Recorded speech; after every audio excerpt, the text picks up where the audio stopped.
Welcome to today's edition of the Rush 24/7 podcast. And greetings to you, music lovers, thrill seekers, conversationalists all across the fruited plain. Rush Limbaugh, documented to be almost always right 100% of the time. A new special opinion audit in from the Sullivan Group in Rancho Cucamonga, California. Man, there is so much to say. There are so many vibrantly great feelings to share. We have not lost our country. It turns out, it might even be fair to say we really weren't even that, well, we are close. We're close. But we have not lost the country. We learned also that it was not necessary to go through these past 8 years. I don't want to rewrite history, but my point here is that the Democrats can be beat if they are approached in the right way. One of the problems that we have had to endure as voters and as citizens is that our party has not believed that. Our party has not believed the Democrats can be beat, and Donald Trump has shown how to do it. It took a political outsider, somebody with no fingerprints on anything to do with the way Washington works, quote unquote, demonstrates how you beat an opposing political party.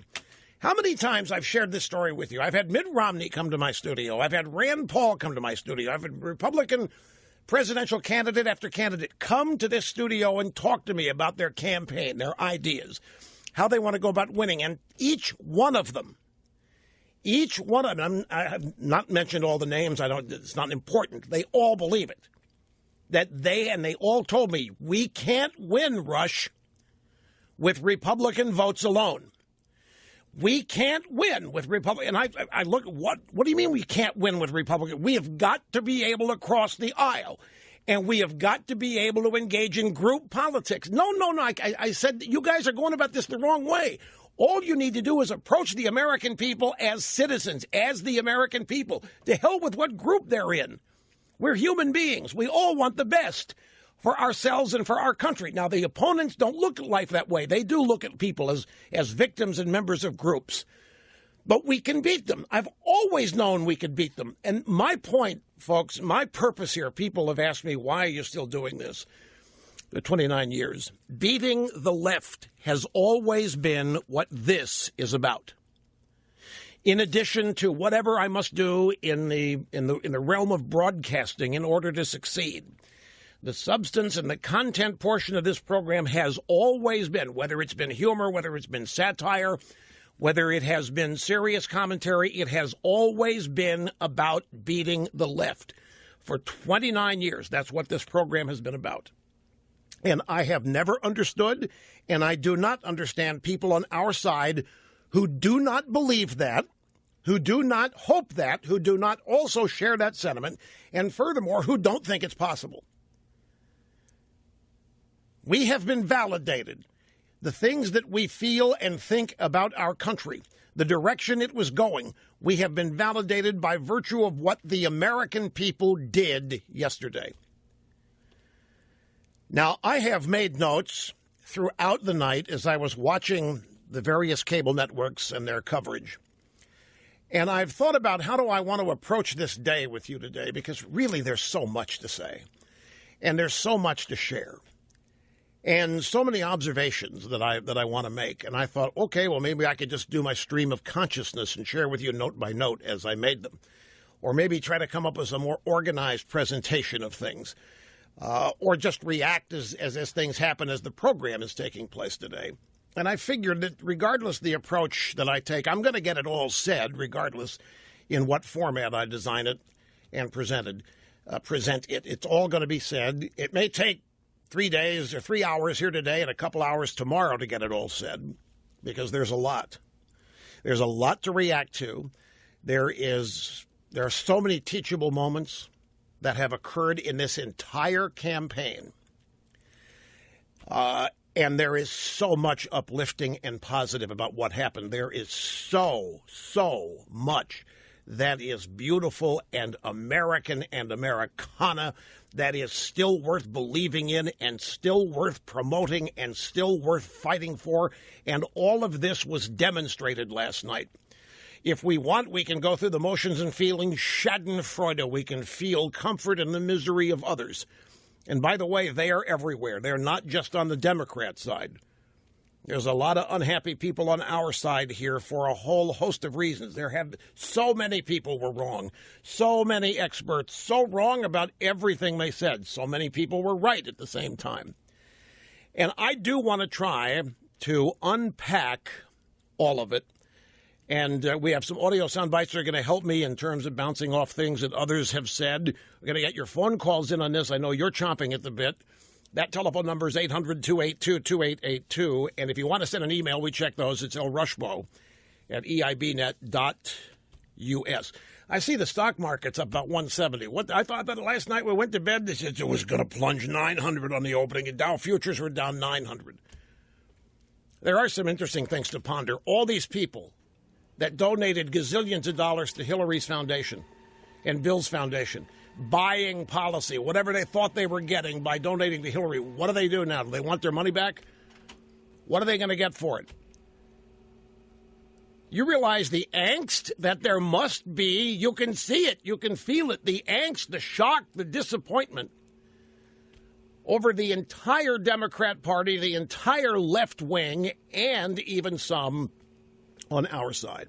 One of the things I kept hearing last night, you can always learn, folks, the media will always be predictable. The Democrats will always be predictable. When it was finally clear last night that Hillary was going to lose, they began to demonstrate who they really are, started talking about how it's going to be necessary for Trump to approach them.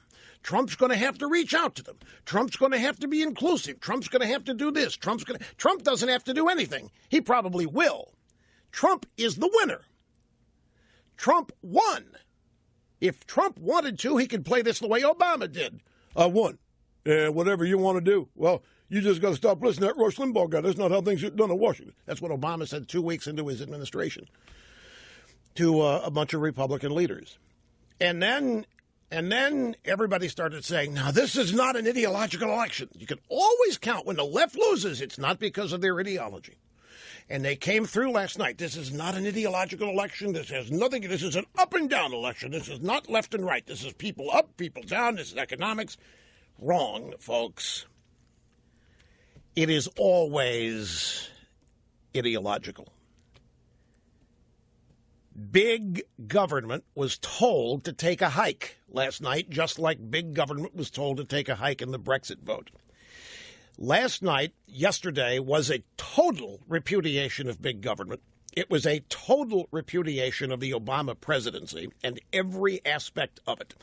It was a total repudiation of the Democrat Party by people, the people I always describe as those who make this country work, the people who define the character and who define the values of our country were the winners in what happened yesterday. And what has been going on the last 8 years was repudiated and was pushed back against and defeated.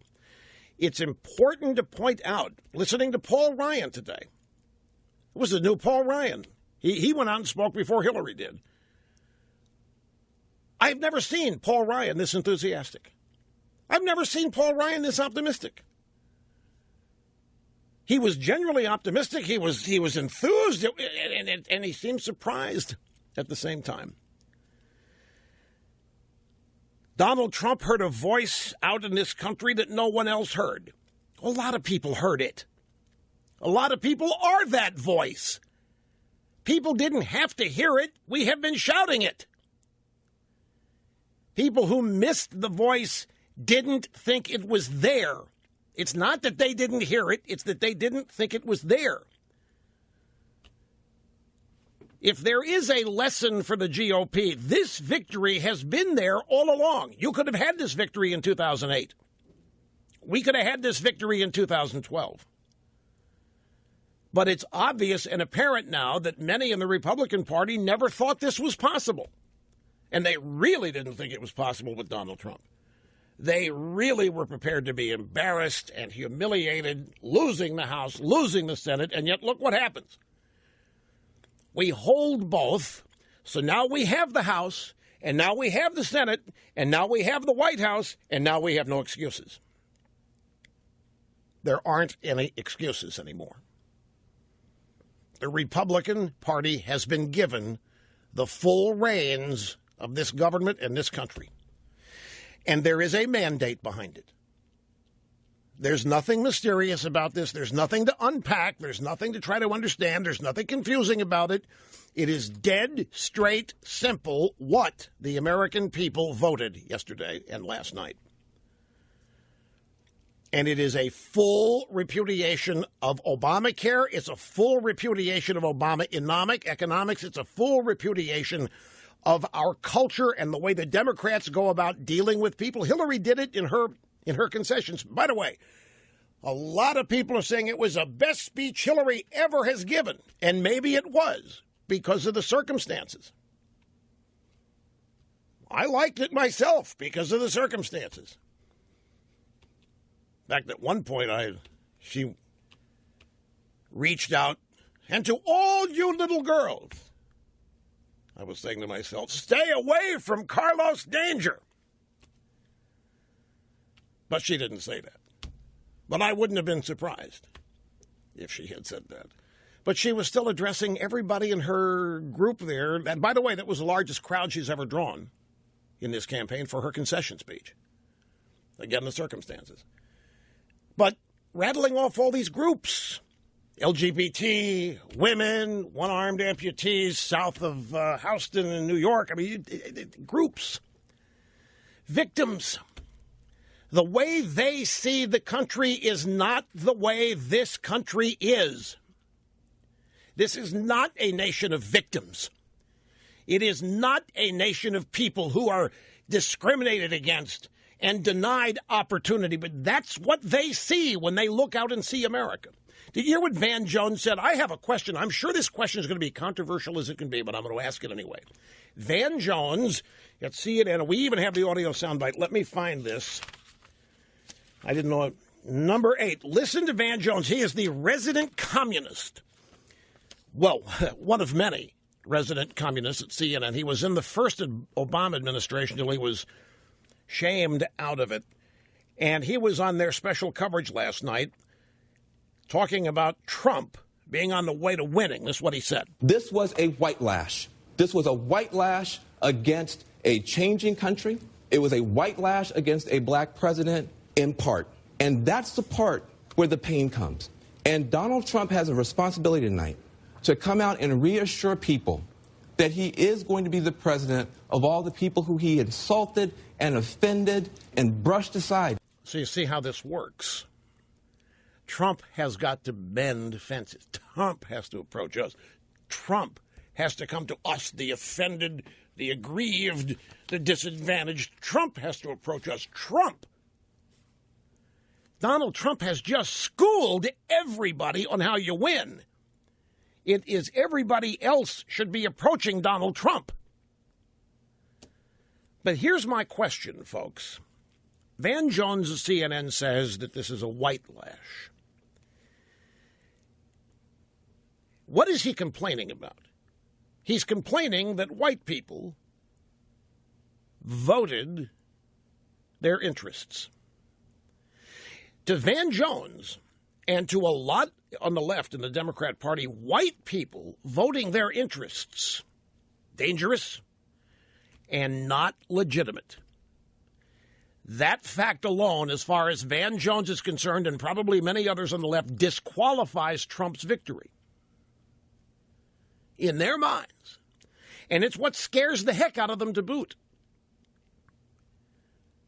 A white lash. Why is it not legitimate to honestly discuss the white vote? White people are still the majority in America. There are massive demographic shifts taking place, but white people are still the majority.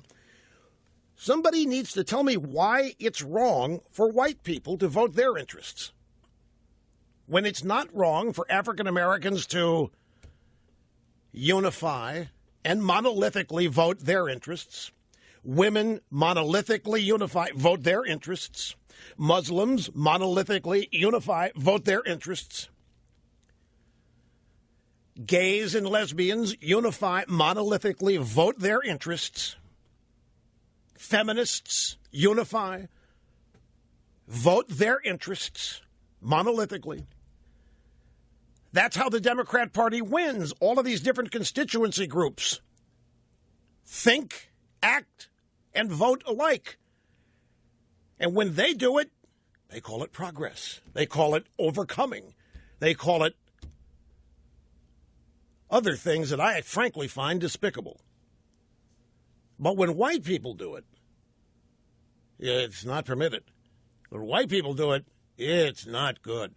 When white people do it, it's bad. So exactly when did it happen that all white people became bigots? When did it happen? Because it has happened in the minds of the left in this country and in the minds of the Democrat Party. That is exactly the case. And white people, and they're the ones that said, I didn't say this, by the way. Van Jones called it a white lash. All the commentators last night on TV said white people came together and voted against Hillary. They're the ones claiming it. Why is it illegitimate for white people to do exactly what every other group in the Democrat constituency does? Is it because we really are not going to have a majority system? Is that what the Democrats really oppose, a majority system? They want to turn the country into the tyranny of the majority and have the minorities and all of the additions of all the minorities dominate and rule? Because otherwise, this doesn't make any sense. White people and Christians are the two groups that it is politically correct to slander. It's perfectly okay to slander. Donald Trump won because he was the only candidate unafraid to appeal to them and face down the consequences of doing so. I have to take a break here, an obscene profit timeout. I will further explain this and ask additional questions about it when we come back. Don't go away. All right, so Obama's out now speaking. So we had Paul Ryan go to, we had Hillary. Now Obama's speaking. He's out there in the Rose Garden. What? No, we're not going to jip Obama. People don't tune in to listen to Obama. People tune in to listen to me. I'll tell you what Obama's doing. Obama's being his usual arrogant self. He's out there saying, I'm encouraged. I'm encouraged by what I heard Donald Trump say last night. I really am encouraged. You just are so pathetic. It's hard for me to remain civil. What do you mean you are encouraged? Donald Trump just defeated everything you stand for. That's what happened last night. And we didn't need this guy to win in 2008. He could have been defeated. The Democrat Party agenda was creamed last night. This was not a racial election. Van Jones is not right. This was not a white lash. Every way they choose to characterize their loss is going to be wrong until they admit that what they stand for was rejected. Their policies, their agenda was told to take a hike last night by all kinds of people. The average black construction worker in Michigan, the legal Mexican mechanic in Texas, has a lot more in common with the average white American laborer than, say, some elitist Obama family of Martha's Vineyard vacationers. This was a coalition of all colors and stripes and backgrounds that came together last night to send this policy regime packing. Yes, greetings. Welcome back. Half my brain tied behind my back just to make it fair. Going to be fair, especially today, folks. So many people hurting out there, so many of our friends on the left. So we'll continue to use just half my brain in order to keep it balanced, fair, and all that. 800-282-2882 and El Rushbo at eibnet.us. Look, I can't sit here and let this stand. Barack Obama, I know what he just said. He said we're all rooting for Trump's success. The peaceful transition of power is one of the hallmarks of our democracy. He said he's going to follow the example the Bush White House set for him in working with Trump in the transition. He said, remember, we're all on the same team. Yeah, I'm sorry. Barack Obama has not treated us as though we are on his team in these 8 years. And that is precisely the point. This has been an us versus them administration by design. By design. That's who they are. Barack Obama said some things about America's next president that are going to be very hard to take back. Don't care how gracious you are when you accuse the president-elect of being the president of the KKK. And Barack Obama was out there as a attack dog. He was a pit bull, just like the media was a bunch of pit bulls when it came to Trump. Now they're going to become, they're leg-humping poodles here when they deal with Democrats, but they're going to become pit bulls when dealing with Trump. You know it, and I know it. This election was not about, I'm sorry, Mrs. Clinton, you didn't lose because you're a woman and the nation is sexist. You didn't lose because the American people don't want a woman to crash through the glass ceiling. You lost because your ideas were rejected. You lost because your ideas have been on display for the last 8 years and people don't want any more of it. It's not complicated here. This election was not affected by a bunch of white people deciding to take their country back because of their race. It had nothing to do with that, but the Democrats believe firmly that it was. Van Jones calling it a white lash. I have a little bit more time to develop this. I want to ask this question again, folks. Why is it perfectly fine for the Democrats to assign to every constituency of every group a monolithic groupthink? All women are for abortion. All women are feminists. All blacks are a part of Black Lives Matter. All union members are socialist and hate capitalism. They do this. This is how they look at people. The first thing they do is put people in groups and then treat everybody in those groups as mind-numbed robots. For example, as far as the Democrats are concerned, all American Muslims think, like, care. All Hispanic voters are for lawlessness. All Hispanic voters are for open borders, they tell us. All Hispanic voters are for amnesty. It's not true. They tell us that all women are pro-abortion. And on it goes, group by group by group. Except when it comes to white people. When white people behave, in the eyes of Democrats, exactly as their other groups do, then all of a sudden it's not permitted. That's called a white lash. Why? I just have a simple question. Why is it not legitimate to discuss white people and their interests? Why is it wrong for white people to vote their interests? The only way that can be the case, the only way that it can be wrong for white people to vote their interests is if you believe every white person is a bigot.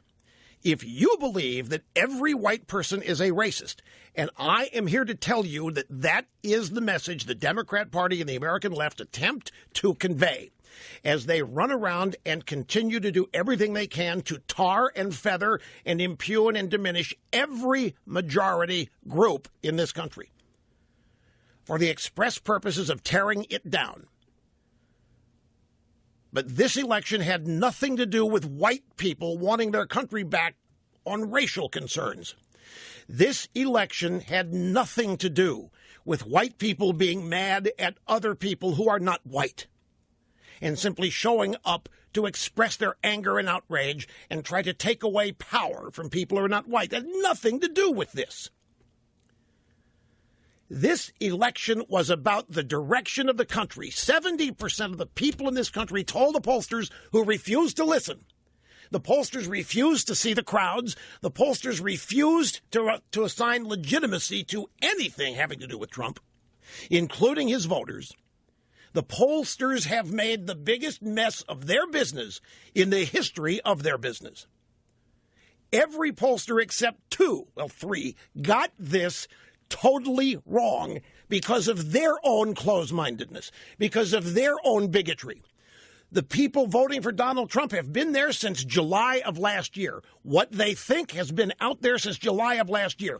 who they are and what they care about. You can learn about it. You can know it since July of last year. They weren't interested because they assigned bigotry to every damn one of them. They assigned racism to every one of them. They assigned sexism to every one of them.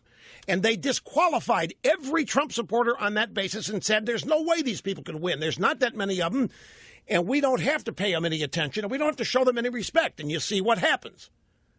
Now the news networks are actually talking about opening bureaus in Macon and Racine, Wisconsin, for example, because it's a foreign country to them. The Midwest may as well require visas for these people to go visit. This will only last for 2 weeks, by the way.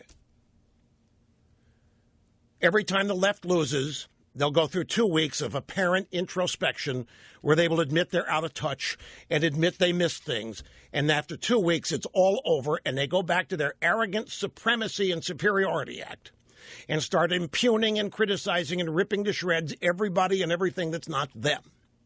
So enjoy it for these next 2 weeks while the game is played again, just like it was after 2002, just like it was after 2000, 2004, 2008. Every time they lose, they go through this self-inspection, introspection for a couple of weeks to make everybody think that there's learning and studying, and then they revert to who they really are, which is arrogant, contemptuous, and condescending of us.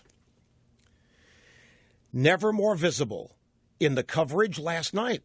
They would not accept what was happening right before their very eyes as Trump was winning. And what was Trump winning? And this is another thing that bugged me last night.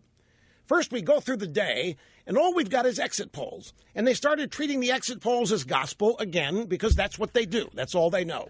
They couldn't wait for the first polls to close.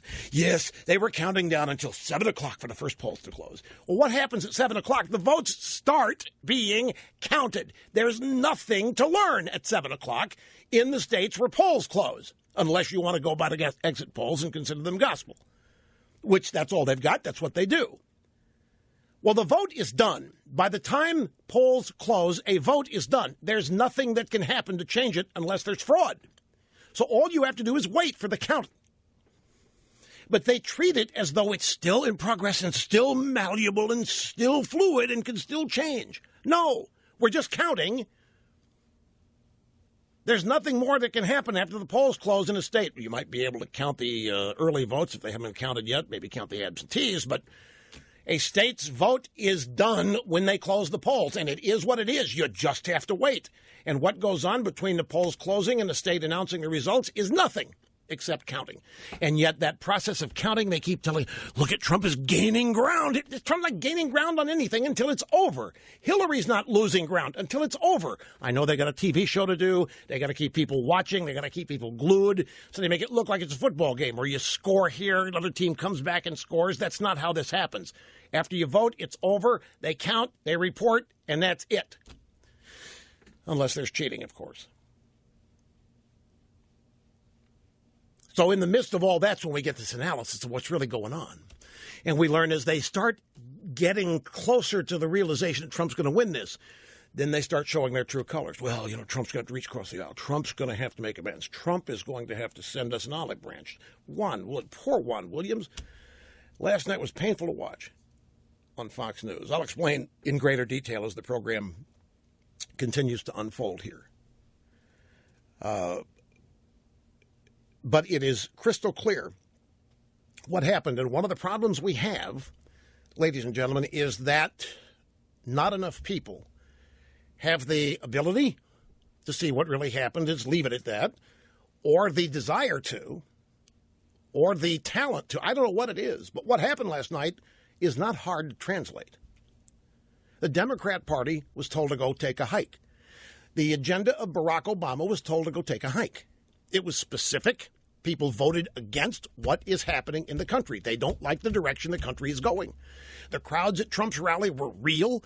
They were based on issues. Trump was substantive. These people never took the time to actually listen to what Trump was saying. They were too busy being offended that Trump was saying offensive things about people in protected groups because of political correctness. So they never really even took the time to listen to what he was saying. They'd already made up their mind he's a bigot.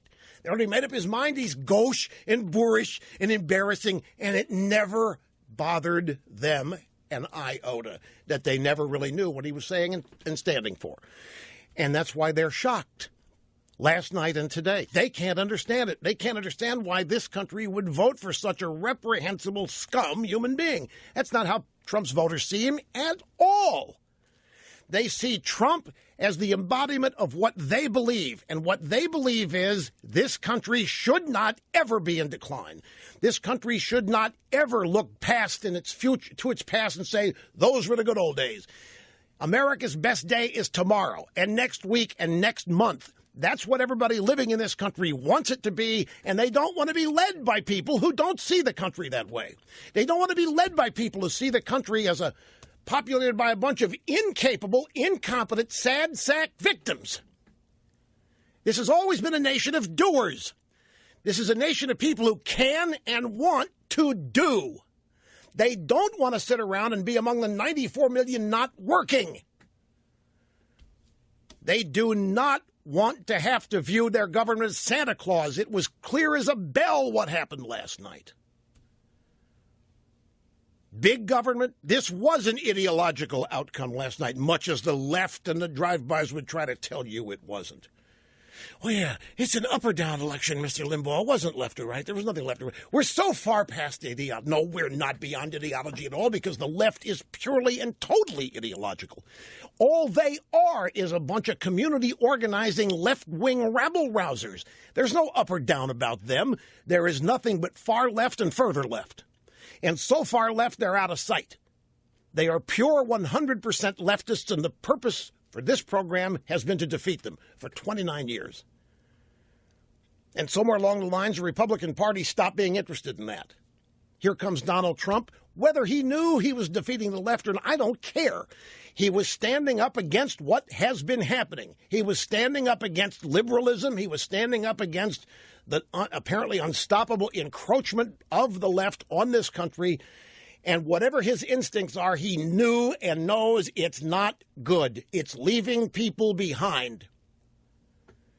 It is leaving a nation in tatters, a nation in decline, and the people who run the Democrat Party seem to be very comfortable with that because it's a means of securing their power over an increasingly dependent population. That's not how Donald Trump sees America. And so a number of Americans, we didn't lose the country. We haven't lost the country. It was demonstrated last night. We are not outnumbered.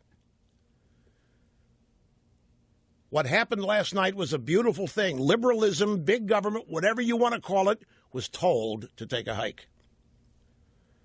The policies of Barack Obama, name them: Obamacare, the Iran deal, open borders, immigration, everything. It was as specific an election outcome as I have seen in my life. Nothing nebulous here. Nothing hard to see. Nothing hard to figure out. It's right in front of everybody's eyes. Some people just don't want to see it, or they do see it and are scared to death and want to try to make it about something else. Quick time out, my friends. Back with much more after this. Don't go away. Couple of other mantras going around out there. If one thing I got sick and tired of hearing last night, it was this. Massive Hispanic turnout. I heard this all over Fox. I heard it everywhere I turned. This massive, while the votes were being counted, before not anywhere near all of them had been counted. And, of course, the intermittent count doesn't mean anything. It doesn't mean until you get to the final number. But every intermittent increase or decrease for Trump, we were greeted with, well, this is what happens. We've been telling the Republicans for years, massive demographic shift, fewer and fewer white people, more and more Hispanics. The Republicans are not getting on board. This massive Hispanic turnout in Florida, in North Carolina, massive early voting Hispanic. Trump didn't have a prayer all night long because the Republican Party hadn't seen the future. Everybody who said that has egg on their faces, and they've been wrong about it for 8 years. One thing we can say for certain, Donald Trump didn't reach out to Hispanics to win this election, and he won the election. He didn't reject them. He went to everybody. He treated people as human beings. We're all Americans. We have similar values because we're Americans. It doesn't matter what our skin color is or gender or orientation. That's why he won. He didn't groupify things, which is what both political parties have become. And that means they have a different message for each group, which means you don't end up knowing what either party really stands for, unless you were really studying this and happen to know, and I happen to know what the Democrats stand for, and I know what the Republican Party is doing. And then there was another one that shot up. This one started having, Juan Williams was the first I heard say this, and then I got the soundbite roster today, and I find there's a whole montage of it. And it goes something like this. Well, people might have disagreed with Hillary Clinton, but no one was afraid of her, like millions are afraid of Donald Trump. Well, you know what that is. That's a carryover from some of the erroneous coverage of Trump from the beginning of this campaign. The attempt to stereotype and stigmatize and impugn Trump, just like they do everybody who is either a conservative or a Republican or not a liberal and not a Democrat. Let me tell you something. I have been afraid of Barack Obama since he was inaugurated. I was afraid of Obama during the campaign. I was afraid of Hillary. I'm afraid of what they're going to do to the country. I'm afraid of not being able to stop it. What do you mean nobody's afraid of Hillary Clinton? What do you mean nobody's afraid? They just disagree. I can give you about how many tens of millions of people last night that were afraid of Hillary Clinton and wanted no part of a Hillary Clinton presidency coming on 8 years of Obama's. Oh, but no. No, people just disagree with Hillary. She's a fine, nice woman, but people are afraid of Trump. Part of the fun of winning is watching these lame excuses the leftists come up with to explain why they lost, and they never, ever are honest with themselves. Their ideas get rejected every time they end up being on a ballot. And I'm just getting warmed up, folks. So you sit tight, because there's much more, much more when we get back. Yeah, I saw that. People asked me, did you see that Huma walked a rope line with Hillary after her speech? Not Bill. It was Huma. It's like Huma was the spouse. Where was Bill? He was working a crowd. He was there on the other side of the line. I just saw, okay. All right, then some of my observers didn't observe it right. But I did see Huma got a standing O when she came out. Well, the Democrat, they know. They know what's going on. They know that Huma swallowed one for the team there on the FBI thing. Greetings and welcome back, folks. 800-282-2882 if you want to be on the program. I got an email during the break. Rush, what do you mean in 2 weeks the left, the Democrats will revert the media to who they are? Okay, let me give you an example. Back in 2002, when the Republicans won the midterms, it never happens. Party in power always loses midterm elections. People just naturally, human nature, express their unhappiness with the first 2 years of a presidency. It just happens, and the party out of power usually picks up seats. Doesn't take back the chamber, but they just pick up seats. Well, that didn't happen in 2002. I mean, the Democrats just blew it sky high, and so after that election, the exit polls showed that it was value-based voters that made the difference. Democrats came out and said, we're obviously missing a lot of people here. We need to get together and have some meetings amongst ourselves and get on the same page as American people when it comes to values. And it still hadn't happened. They just went out and said it. I'll give you another example. What just happened? Let's keep this in perspective. We just had, in figurative terms, a landslide election. What I mean by that is that the people that showed up and voted yesterday were very clear in what they were rejecting and what they were supporting. Okay? So, Trump gets inaugurated, and it's not going to be long before he fills a vacancy on the Supreme Court. In fact, he's going to have a whole bunch of them, folks. This is great. He's going to have a slew of them. This election, I think, is going to speed the process of vacancies occurring on the Supreme Court, but that's just a little side bet that I'll make with people that I will not lose. But here's what's going to happen. Whoever he appoints, unless he goes out and finds Ruth Bader Ginsburg Jr., let's play this. If he nominates somebody in the image of Antonin Scalia, let me tell you what's going to happen. Chuck Schumer, who will be the leader of the Democrats in the Senate, and whoever the leader of the Democrats on the Judiciary Committee is, will immediately call a press conference and say that the nominee is unacceptable, that he's too far outside the mainstream, that we can't put up with this, we can't tolerate this. And they will begin to smear this nominee and smear Trump, who has just won the election. Trump will have won big. The Republicans will have maintained the House. They have held on to the Senate. The American people, I don't care what you want to say about the Electoral College. That's going to be the second thing they complain about. Just give me a moment to get there. But I'm giving this example. Despite the fact that the American voter voted explicitly and in huge numbers to keep this government in the control of the Republican Party because they don't like what the Democrats have done the last 8 years. That is exactly what happened. There is no other way to read this. The Democrats will try to tell you it's a racial election, that all whites are bigots, and they rose up in opposition to people. That bull. Folks, that is not what happened here. This is a substance-based loss for the Obama administration, the Obama agenda. So despite that, the Democrats will say that whoever Trump nominates is out of the mainstream, is unacceptable, and it's not what the American people intended when they elected Trump. And the media will pick that up. The media will then begin to help the Democrats smear this nominee on the basis that he's not qualified because Trump chose him. He's not qualified because Trump's nominee does not reflect the mainstream of America. Really? They get to define the mainstream when they lose? That's exactly what they do, my friends. They're not going to learn from this. They're not going to change to adapt to what the American people want, the American people express. They will continue in their natural existence, and that is opposed to the will of the American people. That is the Democrat Party of today. They govern against the will of the people when they're elected. I'm talking about the mass population. Sure, they've got their constituency groups that love what they do. But as evidenced by this election last night, they're a minority. We've not lost the country to them or to anybody else.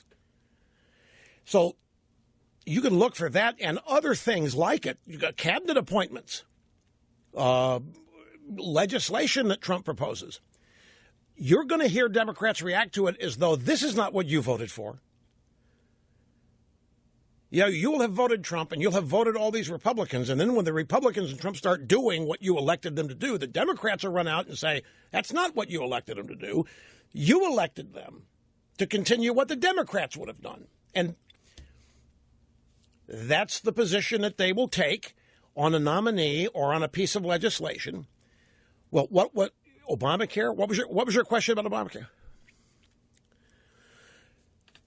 Did you hear what Trump said? He's going to convene a special meeting or whatever session in the first 100 days to blow it up and rebuild it.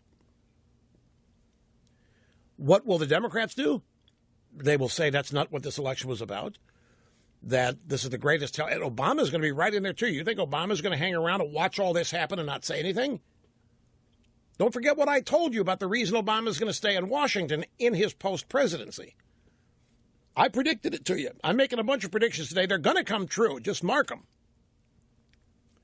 Whatever they try on Obamacare, Obama's going to say, he's going to call a press conference, his buddies in the media, the people, these poodles that have been humping his leg in the media, and they're going to join forces against Trump and say this is not what the election meant. This is not what the American people wanted. Can't have this, cannot allow this to happen. It'll be a battle begin, and it'll boil down to Obama. Maybe not Obama, I don't know. But the Democrats certainly saying this is not what the American people wanted in the election. And the reason, folks, they don't give up. Their purpose for living is to beat us. We are their number one enemy. And even when they lose, that remains their objective. I've watched them. I've studied them. I know who they are. I know what's going to happen. What needs to happen on our side is what needs to be different.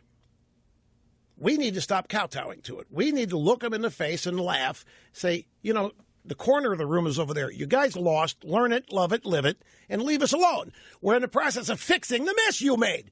We don't ever say that. We talk about crossing the aisle. We talk about considering opposing views because we're of the opinion the American people don't like us. Because the media has told the Republicans that people don't like them, and the Republicans have believed it. Republicans cannot believe what happened. Never-Trumpers cannot believe what happened because they've all believed all this propaganda all these years. The American people hate them. If the American people don't like the Republicans, it's not for the reasons the Republicans think. It's for the simple reason the Republicans have not followed through in opposing this stuff. You couldn't have, look, I hate to be redundant here, folks, you couldn't have a more clearly defined reason for the Democrats losing yesterday and the Republicans winning than what we got. And God bless everybody involved for making it happen. It couldn't be any more crystal clear. There's nothing ambiguous about this at all. Big government liberalism, whether people know it or not, was told to go to hell. Big government liberalism is Obama. It was rejected. Whether it was positioned that way, I'm sure Trump didn't run around saying we're going to beat liberalism. All well and good. Doesn't matter what you label it. It is what it is, and it just got rejected. It just got shellacked. It's not hard, and it's easy to learn from. It is my studied opinion that this victory that Trump had last night has been possible in each of the last two presidential elections. The lesson for the GOP, the lesson for the never-Trumpers, the lesson for all the defeatists, the lesson for all the establishment types who think there's no way you can ever run the establishment if you're a Republican. There's no way you can ever really gain enough power to change the direction of the country if you're a Republican. The lesson is this victory last night could have been had in 2012, and that's why the American people are livid after 2012. It could have been had in 2008. It just turns out that McCain didn't think so, and neither did Romney.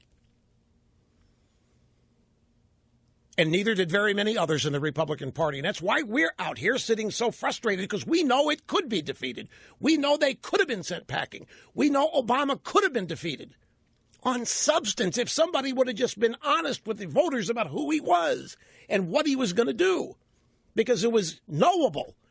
We knew what he was going to do with the healthcare system. We knew what he was going to do with spending. We knew what he was going to do with taxes. We knew what he was going to do policy-wise to the economy. But they didn't. Didn't want to go there. First African-American president, can't criticize. That would be racist, can't do it. So we basically stood away, stood silent for 8 years and let them run the table. And the American people said no more last night. It couldn't be any clearer. It could not be any more clear about what happened. And I don't know that it's necessary, but I'm not going to take any chances, so I'm going to do this one more time. Oh, I need to offer a mea culpa. Yesterday on this program, I was informed by two different people that George W. Bush and his wife had voted for Hillary Clinton. So I ran with it. Now, I didn't make a big deal of it. I actually mentioned it when I had a caller, and it came up as the answer to a question. I answered a question the caller had and explained how the establishment works. You know, why would somebody vote for Hillary? Why would a Republican? And I gave my explanation about members of the establishment stick together. So I got home yesterday, I got an email from somebody in George W. Bush's office, actually an instant message, saying, don't know who told you this, but he didn't. And Laura didn't vote for Hillary. They didn't vote for either. They didn't vote for Hillary, and they didn't vote for Trump. Didn't tell me who they voted for. I said, I'm sorry. I'm terribly sorry about this. And I said, I'll correct this instantly here on my website. And I called Coco at the website. We got it corrected. And so I wanted to make sure I mentioned that for anybody lingering and heard it. I was not critical of President Bush. I further went and said I could understand it, given some of the things that were said about him and 9/11 and his brother Jeb. To me, it would have made total sense. There was no criticism of President Bush. I just took the occasion to explain why to people who might not understand it. But it turns out it didn't happen. So I wanted to correct that. And now I've got to let me take a break. I want to have a little bit more time on the other side of the break than a limited amount of time. We'll start with the phone calls and audio sound bites. But I'm one more time on this Van Jones white lash comment. This is classic, the way I am purposely taken out of context and the way I get misreported. So I'm going to say this one more time, as crystal clear as before we go to the break, in addition to this example I gave about how they're going to approach Trump's first SCOTUS nominee, here's something else that you can make book on. It is going to happen. The left, the Democrats, are going to start caterwauling about the Electoral College and that it has to go. It may not happen today, but it's going to happen. Because it looks like Hillary barely won the popular vote, and that's because of the state of California and the state of New York. But Trump won the Electoral College. But this whole thing is a great illustration of the brilliance of the Founding Fathers, by the way, and the system they devised to make things equal around the country in terms of representation and proportionalism, regardless population centers. And that's what the Electoral College is for. It also served another purpose back in the early days. It was to guard against a bunch of idiot citizens not knowing what they were doing, say, and electing Putin. I had to throw that in. But it works out famously well. Trump has now won Michigan. He is padding his margin in the Electoral College. It's not close. It doesn't come anywhere near Florida in 2000. But the left does not accept that the founders of this country gave us a republic of sovereign states. And they are going to they're going to make a move to eliminate the Electoral College because of this. Because they're going to present this as they've been screwed again, like in 2000. And the reason they're going to do this, don't listen to Hillary saying we've got to give Trump an open mind. We owe it to Trump to work with him. Obama's saying the same thing. Folks, they don't mean this. Please listen to me. This happens every time they lose. They do not mean it. They sound magnanimous, but they're not. They are seething with rage, and they're already plotting how they can delegitimize this Trump victory. And this is the way they're going to do it, by claiming he's illegitimate. The popular vote, Hillary Clinton won. We get screwed again. And they're going to make a move to get rid of the Electoral College, not because they want to get rid of the Electoral College, although they might, it's because it's a vehicle for them to try to portray the Trump victory as illegitimate, just like they did to George Bush in 2000. And you see how that worked out. By George Bush's second term, they had everybody in the country believing he was illegitimate. And his wars were illegitimate. And Abu Ghraib was illegitimate. We were torturing people. And we invaded Iraq because they wanted to get even with Hussein for trying to kill his dad. All this stupid stuff. But they took this country down the sewer, taking George Bush out. It took them 4 years to get his approval number down to the 30s, and they're going to start on Donald Trump in about 2 weeks. They will intensify it after he is inaugurated. This is going to be one of the ways they do it. Do not doubt me. This hasn't even begun yet. Just stick with me and don't doubt me. Let me grab a phone call, get started with that, and remind you I'm going to one more time explain my reaction to Van Jones on CNN claiming that this election yesterday was a white lash. And he means racial as opposed to backlash. It's a white lash. And what he means is that every white person thinks alike and that they're all bigots and racists and finally have had enough and they fought back against people of color. That's what he means. And I want to nuke that to kingdom come. I've done it twice. It's the kind of thing the left takes me out of context on and runs big headlines, try to portray me as something I'm not. So I'm going to explain it a third time in mere moments. But first, we're going to go to Coronado, California, start with Bob. It's great to have you, sir. What's up and how are you? Hey, good. Thanks, Rush. And Trey Gowdy for Supreme Court dittos.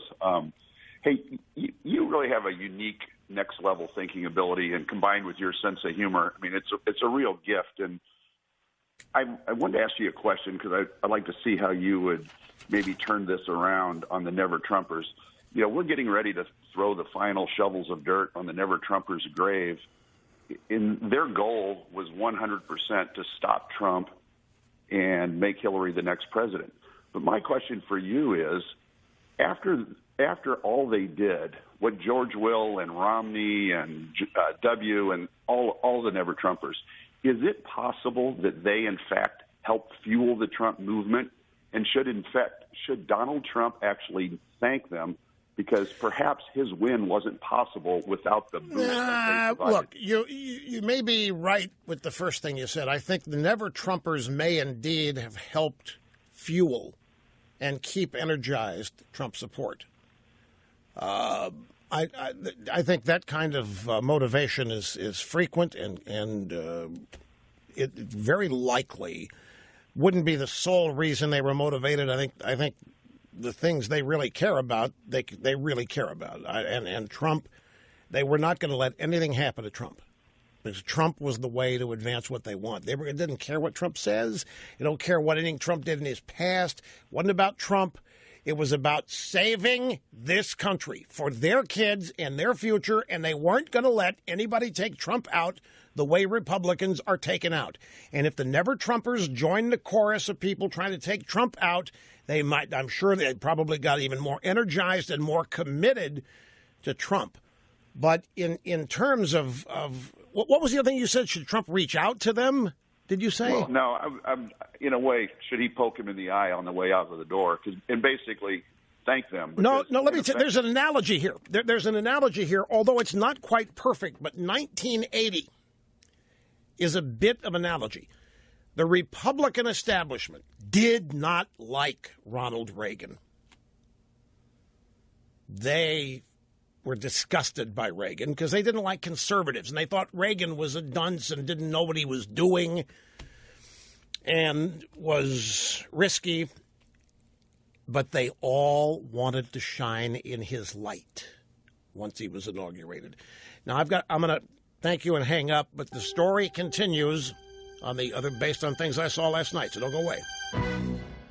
Ladies and gentlemen, welcome back. Rush Limbaugh with half my brain tied behind my back just to make it fair. Now, remember, the experts got most everything wrong last night.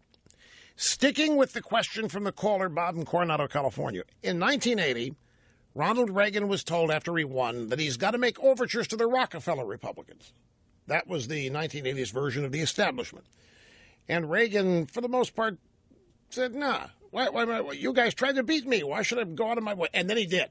He brought some people in from the so-called Rockefeller side, including George H.W. Bush, and some might even say James Baker. Look, the point here is, last night Dana Perino on Fox, a Bushie, she was the White House press secretary following the death of Tony Snow, and she, by the way, she was one of the chorus of people on Fox last night, and it was legion. During the period of time where they thought Trump was losing in a landslide. See, Trump was never losing in a landslide last night, folks. They just hadn't counted the votes yet. Trump was never losing in a landslide, and he didn't mount a comeback after 7 p.m. Trump won the election during the day yesterday and during the early voting and absentees. There was no comeback last night. All there was counting the ballots. Trump had not lost in a landslide after 7 o'clock. Trump had won. We just didn't know it until about 3 o'clock in the morning. But during the period of time when they were reporting that Trump was losing in a landslide, you know why?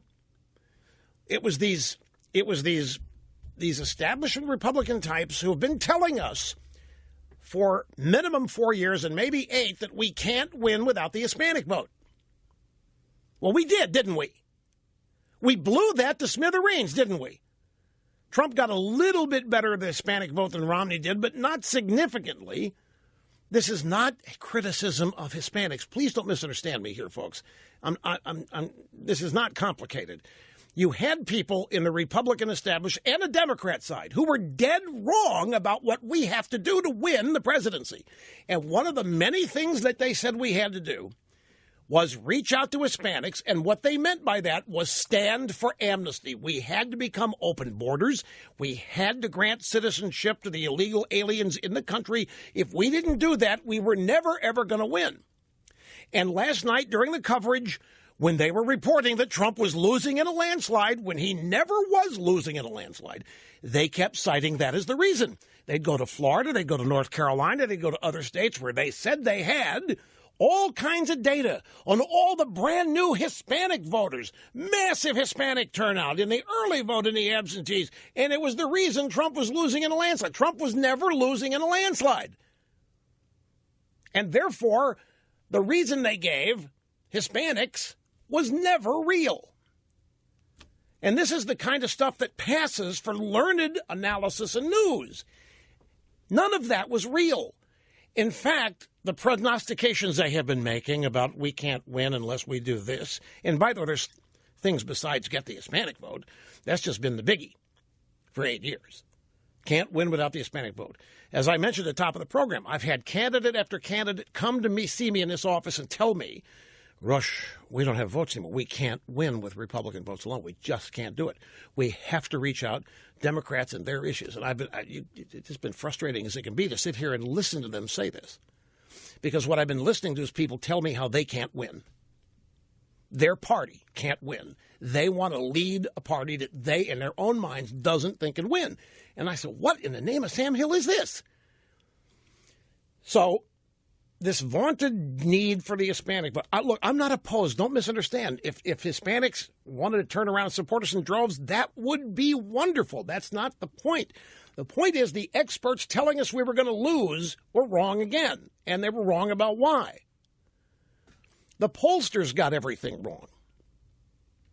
They couldn't have been more wrong. The L.A. Times poll was right. And the IDB tip poll was right. And the Trafalgar poll was right. The three of them were right. And all these other blow up to smithereens. And they're asking themselves today, what did they miss? What did they do wrong? And there are many of them saying the polling industry is worth zilch today because of this. They didn't take the time to leave their bubbles and actually learn who Trump voters were. They did nothing but impugn them. They laughed at them. They made fun of them. They didn't believe that they represented big numbers when they showed up for Trump rallies.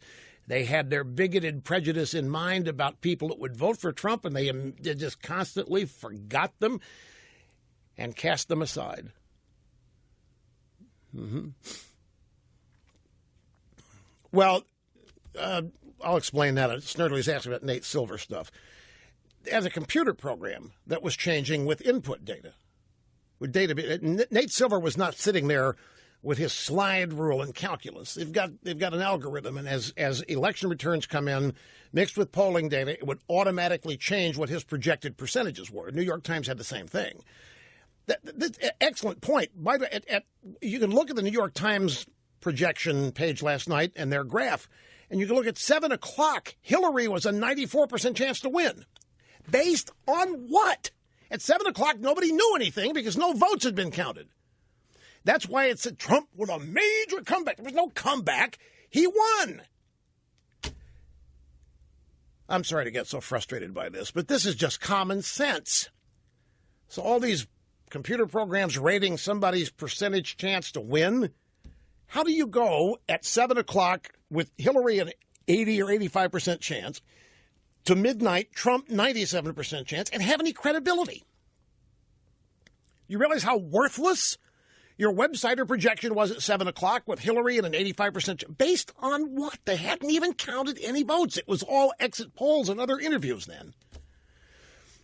Anyway, to close the loop on this story, after hearing throughout this period that Trump was losing in a landslide, when he never was, because he didn't have the Hispanic vote, because the Republican Party hadn't reached it, because Trump had offended them, and all this rigmarole, razzmatazz. At the end of the night, they were all saying something along the line, well, except Karl Rove wasn't, but Dana Perino and some others were saying, I'm sure that members of the previous Bush administration would be happy to join the Trump administration, and I'd be happy to help Mr. Trump. I said, I'm watching this. I said, what? Of course they would now. The light's going to be bright. Everybody's a winner. Now, of course they want in on it now. But I'd keep this at arm's length. Because, folks, I'm going to tell you something. And I'm not trying to be negative today because I'm feeling great. I'm just warning you. I have learned. I've followed this stuff all of my life. And I can tell you what's going to happen. I can tell you what's going to happen when Trump nominates a judge for the court, as I just did. I can tell you how they're going to try to delegitimize his election and presidency with this electoral college business. The establishment of both parties. Do you think they're just going to go away? Do you think they're going to say, wow, the American people really like this guy. I guess we better change. You think the banks are going to change the way they think about things? Do you think Wall Street's going to change the way it thinks about things? It ain't going to happen. What's going to happen is the establishment is the establishment, and they're going to do everything they can to undermine Trump's presidency. They're out there saying the right things today, being magnanimous, got to work with Trump, give Trump a chance, all that, get that on the record. They'll go through the transition, and they'll make it look like they're trying to help even get some people with really great experience and resumes to get on Trump's team, help him out here. But the purpose, the objective from the get-go is to delegitimize his president or to subordinate it, to undermine it, to take it over. You know, get some establishment types in the cabinet, get some establishment types in the regulatory agencies, and just take it. They are who they are, and they are the power in their minds. This election doesn't change balance of power. This election doesn't change who really runs the world. Not in their minds. They don't just say, okay, you guys won, we lost, and then slink away to wherever they live in the Hamptons or Davos and come back in 4 years and try to win it back. That's not who they are. This is going to be, this is power for all the marbles, and it's an ongoing battle. It never takes a day off because it's all about money, folks. It's about who is in charge of it, who gets to spend it. By that I mean who gets to buy what they want in terms of people and policy. It's all about money and access to it and power over it. And at the margins, getting rich personally, too. If you can manage that in all this, that's a little bonus, icing on the cake. They're just as mad at Trump today, maybe more so, as they were yesterday. Their shock and disbelief is not going to transmogrify into admiration and respect and a desire to be part of the Trump team. There may be some of them, but I would be wary of Trojan horses. I know who these people are. If not the people, I know how these kind of clubs work. So, just my 2 cents, but as I always say, don't doubt me. Our last caller from Coronado referenced the humor that he has come to love, expect, and appreciate on this program. And in that vein, ladies and gentlemen, our cameras and microphones were behind the scenes at the Clinton campaign last night. I'm going to go back to the archives, listen to a couple sound bites of me from this program. First, on the day Trump announced, we're going to go back June 16th, 2015. This is the day that will live forever. Donald Trump and the wife, Melania, traveling down the escalator at Trump Tower to deliver a speech announcing his candidacy that everybody in the media laughed at. What did I say? This is going to resonate with a lot of people. I guarantee you. And the drive-bys are going to poo-poo it. They're going to relegate it to the carnival characteristics of a campaign and so, but it's going to resonate.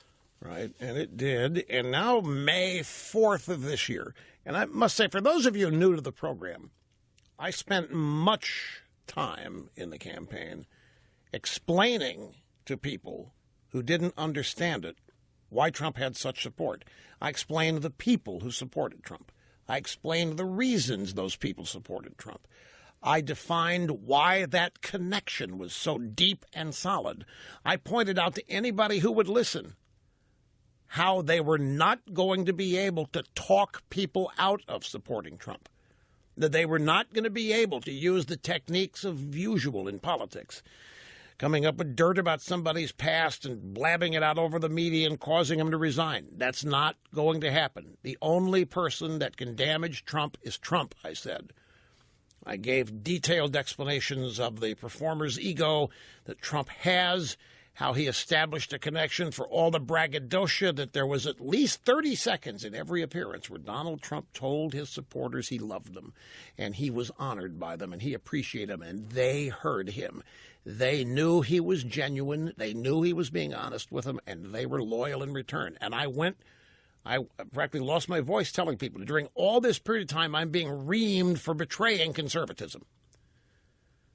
I'm being raked across the coals for betraying conservatism. The objective of this program has been to defeat the left. I mean, aside from the broadcast requirements I have for success, maintaining an audience, holding it, growing it, charge confiscatory advertising rates, all that, but the substance and the content portion of the program has always been about defeating the left. And I've always thought conservatism is the best way to do it. But what do you do when there isn't conservatism? And there wasn't. Conservatism didn't win the primary. So what do? I was accused of betraying conservatism, even though I endorsed no one. So I'd spent all this time trying to explain to people who Trump was and trying to help them. And then drive-bys anywhere else, trying to figure out, you're missing this. If you think you can take Trump out like you take out your average Republican, you're not going to be able to do it. And on May 4th, when Trump won the nomination, I made a little prediction. May 4th of this year. My instinctive feeling right now is that Trump is going to win, beat Hillary badly, that it could be landslide proportions. I still don't think people understand why Trump won this. I don't think they understand at all the reason people support Trump. And the deeper people are entrenched in politics, and the more they are accustomed to the templates and the handbooks and the theories and the playbooks, the less they're going to understand it. The more they try to plug Donald Trump and his campaign and his personality into the professional politician candidate playbook that they use, the farther and farther from the truth they are going to get. I've tried to help during the course of this entire campaign. I've gone to great lengths to try to explain to people what it is about Trump, why he has his supporters, why they support him, and what you'd have to do to separate them from Trump. Basically, you can't. That's the bottom line. And they tried. The Never-Trumpers tried for a while. The media didn't give up trying. The Democrats tried. Obama tried. Hey, you know what? He's an official candidate of KKK. Threw everything they had. They didn't know what to do with somebody who was not a professional politician. Their formulas, their systems, their playbooks don't accommodate for somebody that does not have a political resume, that does not live their lives as a phony politician, trying to hide their real lives from everybody. Trump lived his real life. Didn't hide it from anybody. It was refreshing. Just one of the many reasons why he has this legion of support, and they're still never going to understand it. Fastest 3 hours in media. Rush Limbaugh talent on loan from God. We've had people patiently waiting who want to weigh in on this. So I'm probably going to blow up the programming format, take some calls in the monologue segment next hour, just alerting the staff to be paying attention when they normally don't. And we will be back in a second. Don't go. You know, a lot of people have been asking me, hey, Rush, what are your little tech bloggers saying? Oh, they're miserable today, folks. They are uniformly, they're just this side of suicidal. Anyway, greetings and welcome back. Still so much to do in our final busy broadcast hour here. 800-282-2882 and the email address lrushbo@eibnet.com. For those of you new to the program, I have a hobby, and that's staying up to date with technology, high tech. It's a passion, it's a hobby. Try to stay as current with it as I can. As such, I read a bunch of blogs that have to do with technology, and I've learned quite a bit. These are basically millennials. They think they are experts in matters of science. They have been poorly educated. They are the product of a public school and institutional higher learning propaganda in terms of what they think is real and what they believe. And it's just an eye-opening experience when they delve into politics to read what they think. For example, they all believe that we are destroying the planet, and many of them, I've read this on how many places, really think the Earth will not be habitable when they are 65 years old, that we are destroying it that fast. But they are uniformly, they hate Trump, they hate Republicans, they have the stereotype version, whatever the Democrats and media have told them that Republicans and conservatives are, they are it, and they uniformly think identical things. It's really a case study in Pavlov's dog, in groupthink, in how indoctrination and propaganda actually work. And they think that we are all products of propaganda. They think they're the open-minded thinkers and the enlightened ones, highly educated, super intelligent, very perceptive, light years ahead. They have that in common with many young people.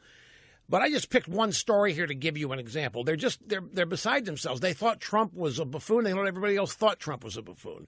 They thought Trump might get 20% of the vote. They thought Donald Trump was the way he was portrayed on Saturday Night Live.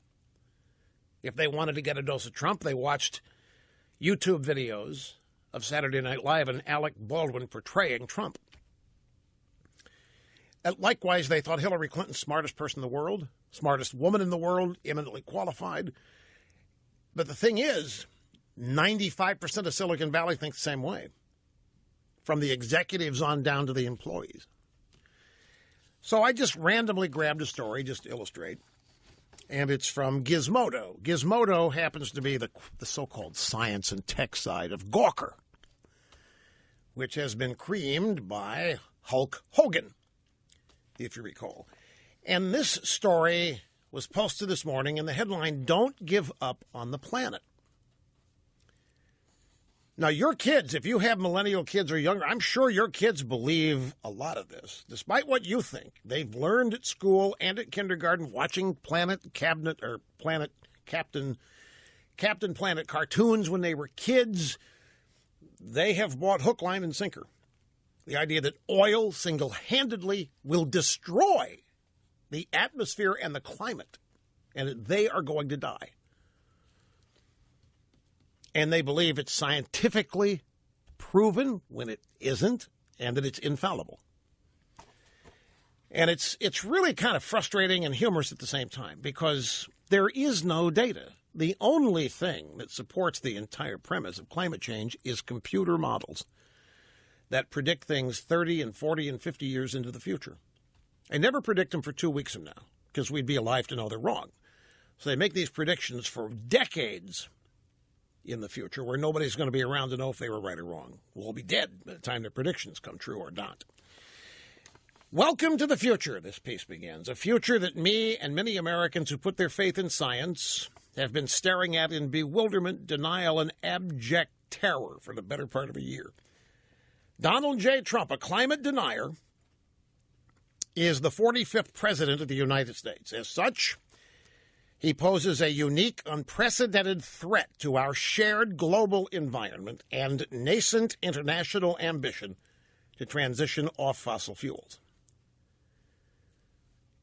It is not an international ambition to transition off of fossil fuels.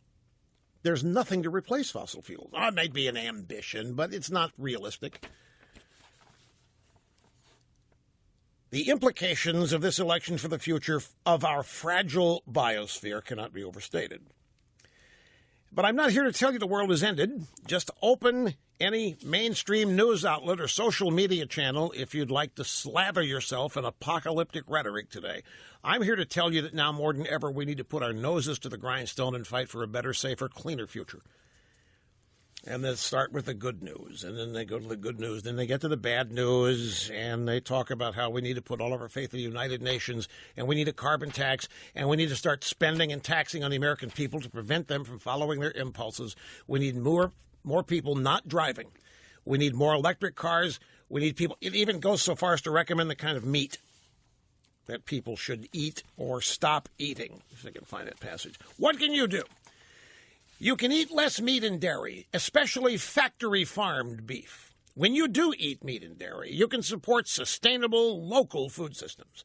You can drive less, and you can walk and bike more. You can replace all of your incandescent bulbs with energy-saving LEDs. You can buy more efficient appliances. You can turn down that AC in the summer. Get a programmable thermostat. Now, get this. If your local utility has the option of a programmable thermostat, you can opt for your household to draw power from a clean energy source. My utility does, and my electric bill hasn't gone up more than a few bucks a month since I made the switch. Let the iPhone go up $1 and the world's coming to an end, and they hate Apple. Utility can raise prices on these people all day long as the utility tells them that the power is coming from something sustainable. It's frustrating to me. I wish these kids weren't so wrong. I wish the left were not so successful in propagandizing and indoctrinating these people. No, I'm not for pollution. I am for reality and realism. And look, I've spent enough time on that over the course of the many years of broadcasting. I don't want to get sidetracked with that. I just wanted to share with you what the tech crowd is doing today. They're in abject panic and horror, and they really think that Trump's election means that we're going to tell the United Nations to go to hell, which we probably will. Trump has made it clear he's going to take our money back from the UN on this. It's a bottomless hole, and it's a waste of money, and it's not going to accomplish anything, and he's absolutely right about it. Other things in the news. Democrat Party establishment is finished. This is... Looks like it is it's Slate.com. Democrat Party establishment is finished. From the Politico, how could the polling be so wrong? How could it be so wrong? It's very simple. How could it be so wrong? Prejudice and bias on the part of the people who do the polling. It was very clear during this entire campaign that the people who were voting for Donald Trump were mocked and impugned and laughed at and not taken seriously. They were stereotyped. The pollsters said, we don't need to poll those people. They're not even educated. It was classic bubble existence. From thehill.com, pollsters suffer huge embarrassment. Pollsters and election modelers suffered an industry-shattering embarrassment at the hands of Donald Trump on Tuesday night. Trump had long said the polls were biased against him. His claims turned out to be true. And this is an admission from a site that mocked and made fun of Trump for his claims as much as any. There is one pollster out of all of them, however. The LA Times poll was right and the Tip poll was right, but there's another pollster here named Robert Cahaly, who's the CEO of a polling group called Trafalgar. You haven't heard much about Trafalgar, but they were right on the money on this. And you know why? They found a way in their poll to uncover and detect the silent Trump supporter. They found the people who were telling pollsters they would never vote for Trump who intended to. They found the people on the margin of shame, I call it. These are the people that wouldn't tell the pollsters what they're doing because they didn't want the pollsters judging them or mocking them or what have you. And Mr. Cahaly said all it took was one question to find them. All I had to do was devise one question. And that question exposed all of the hidden support for Trump, and it never exposed any hidden support for Hillary. And that would have happened if there was a bipartisan and equal reluctance to reveal voting preference. But people voting for Hillary fully were open and honest about it to pollsters. The trick here is a lot of people who voted for Trump would never tell the pollster. Mr. Cahaley here at Trafalgar found a way to uncover those people. And his question is very simple. His question probes for hidden preferences by asking people who their neighbors are supporting. After asking people who they are supporting, he then asked, well, what about your neighbors? Do you know how they're voting? And when they answered Trump at a preponderance of times and so forth, Mr. Cahaley said that after a series of polls asking this question, we were confident that we had found the undercover or undeveloped Trump voter. Cahaley said on Wednesday, meaning today, I'm either going to be the guy who got it right or nobody's going to listen to me anymore. That's why I take this craft polling seriously. He said his polls are designed to capture opinions from people who otherwise avoid lengthy interviews on the phone. He said that's difficult under normal circumstances, but it is especially difficult when many people are reluctant to pick a side and tell the pollster about it. He keeps his questionnaires limited to a minute or two. He relies mostly on a computer-delivered phone questionnaire, and he probes for hidden preferences by asking people who their neighbors are supporting. That question about neighbors allows respondents to present their preferences as the opinion of others, minimizing possible fear of stigma or embarrassment for supporting Trump. Now, when they asked this guy, Mr. Cahaley at Trafalgar, about the reliability of a hidden vote, he offered several arguments for its existence. He said people most likely to hide their votes are women and college-educated professionals.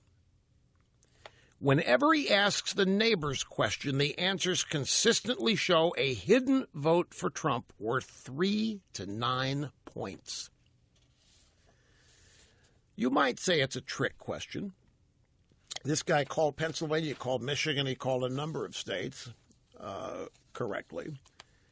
And I find it fascinating that his question produced that many of the people who were going to vote Trump that wouldn't tell anybody, women and college-educated professionals, which takes us to the next audio soundbite.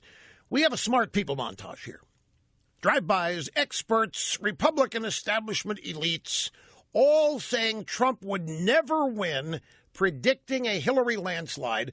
This is a series of bites November 15th through October 2016. Trump is going to get killed in the general election. Trump is going to suffer an embarrassing loss this fall. Unless this election happens on Mars, Donald Trump will lose. Republicans are not going to win this next election. It's a landslide for Hillary. No question. Donald Trump will lose. You're not going to be able to insult your way to the presidency. Trump is on his way to lose in the biggest loss since 1984. His strategy is to win the White House without Latinos. I don't think he can do it. Donald Trump is destroying the Republican Party's chance. If we nominate Donald, Hillary beats him. I don't know any consultant who privately believes that Donald Trump's going to win. Trump would very much be able to get 35 to 40% of the vote and not win. He's a demagogue and a neo-racist. I hope he loses. He deserves to lose. A landslide defeat is very possible. Could be headed for a landslide defeat. Donald Trump will just choke. I don't see how he can win. I continue to believe Mr. Trump will not be president. Those Grove Goldblum. We had in there Dr. Krauthammer. We have Bill Kristol. We have Mike Murphy, the leading consultant on the Republican side, Lawrence O'Donnell of PMSNBC, Dana Perino, David Axelrod, Lindsey Graham, Jorge Ramos, Ryan Lizard, Jeb Bush, Rachel Maddow, Karl Rove, Mark Cuban, all the smart people. And they were all predicting a Trump landslide, not I. See, these are the college-educated smart people, and they knew that people like them would never, ever vote for Trump. And what they're going to say is, no, it's people that didn't go to college that voted for him. We don't have to listen to this. I mean, we don't want to turn our country over to the idiots. The idiots voted Trump. We're not going to succumb to that, and that's their attitude today. Here's James Carville. NBC special coverage last night. F. Chuck Todd, who has admitted they need to open a bureau in Racine, Wisconsin, to find out what Wisconsin people actually think about things. F. Chuck said, James, there'll be a lot of Democrats who are going to complain about WikiLeaks and complain about James Comey. Had some impact, but on the other hand, Donald Trump's basic message never changed, James.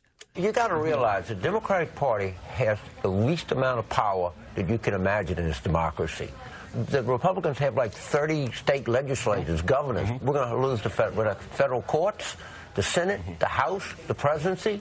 I mean, it is a utter disaster if you're a Democrat in terms of having any political power in the country right now. How about that? Is that not stunning? So just on the basis of what, here's the guys, these are the guys that have been running the country for 8 years, implementing all this stuff the American people didn't want, the majority didn't want. And now all of a sudden, the Republicans had 30 state legislature governors. We're going to lose the Fed, the federal courts, the Senate, the House, the presidency. I mean, it's an utter disaster. It's an utter disaster for the Democrat Party. Yes, sirree, Bob. It's exactly what it is. We'll be back here, folks. Back to the phones we go. This is Ginger in Tucson. Welcome. Great to have you here. Hi. Hey, Rush. Well, the purpose of my call is to hopefully make you look good. But my comment is about how the supposedly uneducated blue-collar workers have voted for Trump. And I say hardworking, common-sense, blue-collar Americans have never sat in front of William Ayers, and they haven't been brainwashed like the millennials have. And when you send your kids to school, whether it's kindergarten through college, it's a risk. And I'm glad that Common Sense America came out and voted. This is actually a very brilliant point. You are very, very shrewd. What she's saying here, and by the way, it's white-collar uneducated that we're talking about. Blue-collar is union in terms of the lexicon. What we're talking about, the Democrat Party openly, I'll never forget this, a guy named former Washington Post columnist, it was in November 2011, is working for the Obama campaign, actually wrote a piece how the Democrats are abandoning white working-class people. And it made the decision to focus on all the different minorities. And it's come home to roost now. And you're right, there is a prejudice against them because they, quote unquote, are uneducated. Look, the bias here is incredible, but your point about the fact they're uneducated means they're unbrainwashed. It means they haven't been fed a bunch of poison by the likes of Howard Zinn, who owns the history education in public schools, and Bill Ayers. In other words, they haven't come under the spell of the liberal indoctrination and propaganda that is the public school system today. And as such, they're actually common sense smarter than people that come out with a formal education. That's your theory, right? Well, and just because somebody doesn't have a college education, I mean, some of the smartest people in the world don't have college educations. They're the most common sense, down-to-earth types of people, and they're what makes our country great. And, I mean, I myself have an education, but you know what? I'm the same. You know, I was lucky because I didn't go to school during the time that the kids were indoctrinated. Yeah. And fortunately, I have two daughters that have, you know, obviously I raised them right, and I taught them about politics, and they haven't. I know. This is why we write the Rush Revere history books for young people, to counter what they're learning there. Back in a sec, folks. So I just checked in with CNN, and the info babe there, Brooke Baldwin, was asking Bill Burton, a former spokesman for Obama.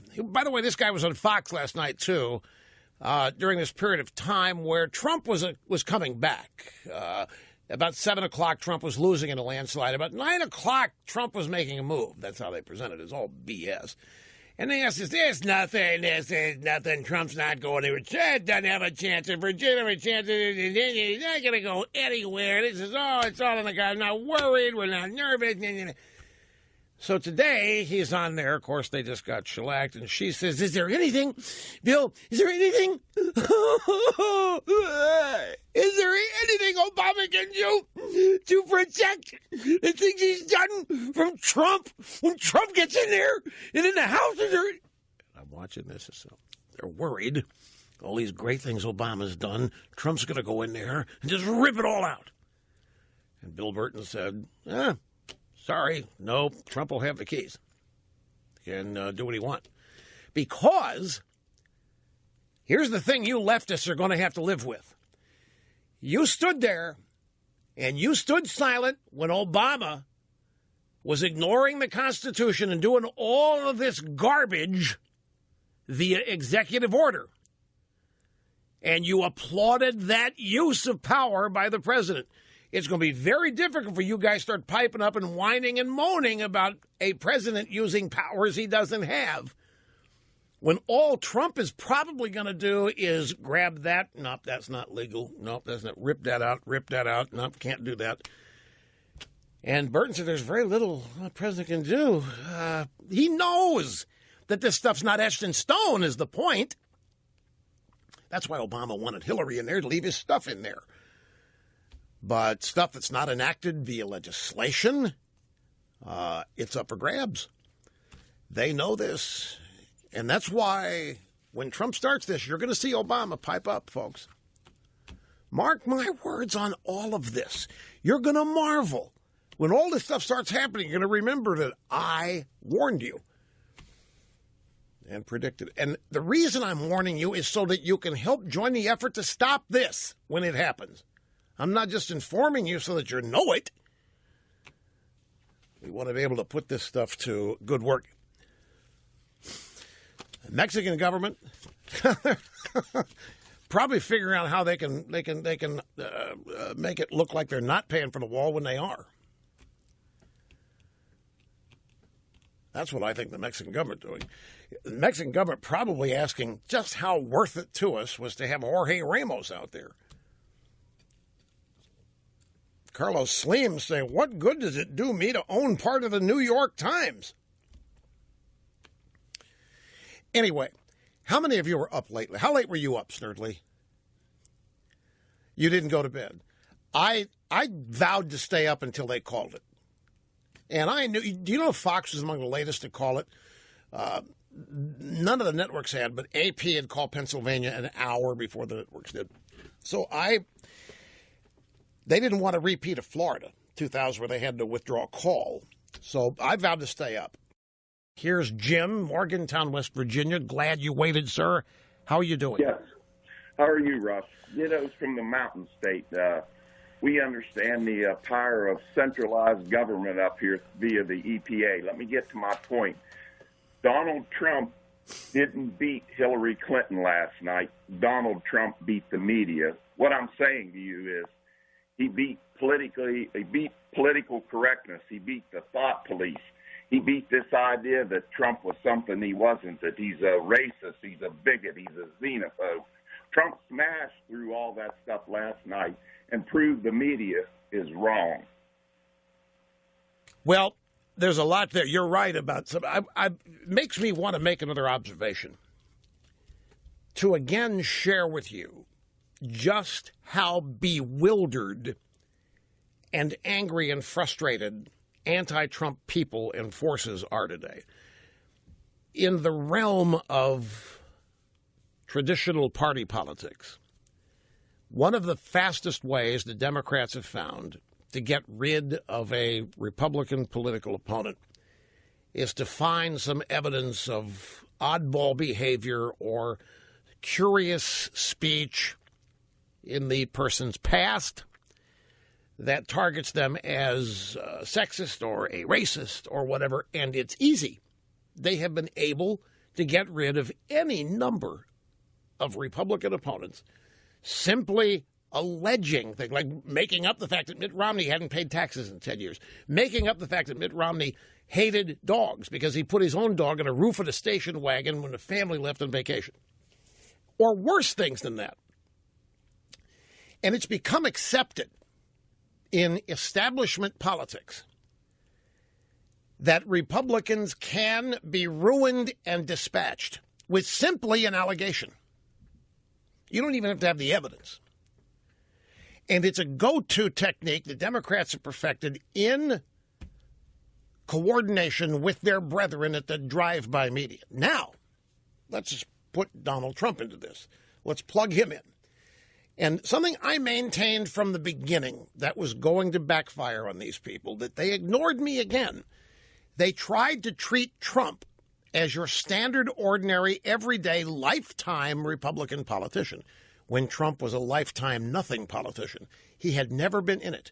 He had not lived his life as a politician. By that I mean he had not lived a phony public life. You know, all these politicians, for instance, tax returns are a great illustration. They all release their tax returns. Every one of them running for the office of president, governor, senator, they all release their tax returns. But why? Because they have structured their tax returns to be released publicly. They have lived their lives in their entirety for eventual public consumption, to pass the public examination test. And in the process, they're phony. You don't know who they really are. This is a key point, folks. You really don't know who they are. And then, if we ever do find out who they are, if we find out they're tapping shoes in a stall in a bathroom at a truck stop, or if we find out what it's a shock. Donald Trump, on the other hand, has lived his life publicly, unashamedly, unabashedly. There are things Donald Trump has done that all of us have done that would prevent us from going into politics. People have said to me, why don't you run? I said, I'd never have a chance. I'm the guy that invented the word feminazi. Or I cited any number of other things. I couldn't get past the first round of political commercials aligned to destroy me, because I've not lived a life designed to deceive people in order to get their votes. Trump, same thing. But Trump decided, to hell, I'm going to run anyway. And they thought that they would be able to get rid of Trump with that Access Hollywood video or any number of women. A constant tactic of the Democrats is to bring up people from a candidate's past with allegations the candidate manhandled them, fired them, their wife died cancer, and they didn't care, whatever it is. And they figured, well, we got an arsenal of this kind of stuff for Trump. We'll take Trump out whenever we want. And none of it worked. Why? To this day, they don't know. They can't understand it. It always has worked. But Trump has not lived his life as a phony. There are things Trump has done that if he knew he was going to run for president someday, he wouldn't have done some of these things. Like all the rest who have grand political ambitions. So Trump can't hide the blemishes and the bruises and the failures and all of that. Why didn't the usually successful Democrat efforts to take him out work this time? The answers are easy, and they are many and varied. But at the top of the list is that what Trump represented and the opportunity he gave people supporting him was so great and so important, they weren't going to let him be taken out. Because this movement existed before Donald Trump came along. This is not a put-down. He came along and captured it and capitalized on it and gave it an identity and a name and a face and energy. And the people supporting him were not going to let the usual political dirty tricks take him out. It also helped he was real. He wasn't phony, when most of the political world is perceived as being just that. And it was, I don't know if you go so far as to say it was refreshing for people, but it just wasn't a negative. He was just like one of them with a little more money. He was just a real guy. There wasn't anything phony about Trump. And so the efforts, and I guarantee you that political consultants and everybody else in politics are scratching their heads in total bewilderment today. how Donald Trump survived. Not just survived, how he won despite everything they unleashed on him. They are, I guarantee you, going insane trying to understand this. Half soundbite number 19 standing by. Now, I know I didn't get to my third time explaining my comment reacting to Van Jones and said we had a white lash last night. I'm going to wait and see. They try to distort what I said in the media today. I explained it twice, and if I have to come back and do it again tomorrow, I'll do it happily so. I just had other things I wanted to mention priority-wise. Folks, there's still lots of stuff I didn't get to today. Reaction to last night. I want to continue tomorrow. And I also want to remind you about, we're really proud of the 5th Rush Revere book, Rush Revere in the Presidency, Time Travel Adventures, Exceptional Americans. This is about the presidency. It is so timely, given our election now. It's available for pre-order now at Amazon, Barnes & Noble, Books A Million, everywhere. And we'll see you tomorrow.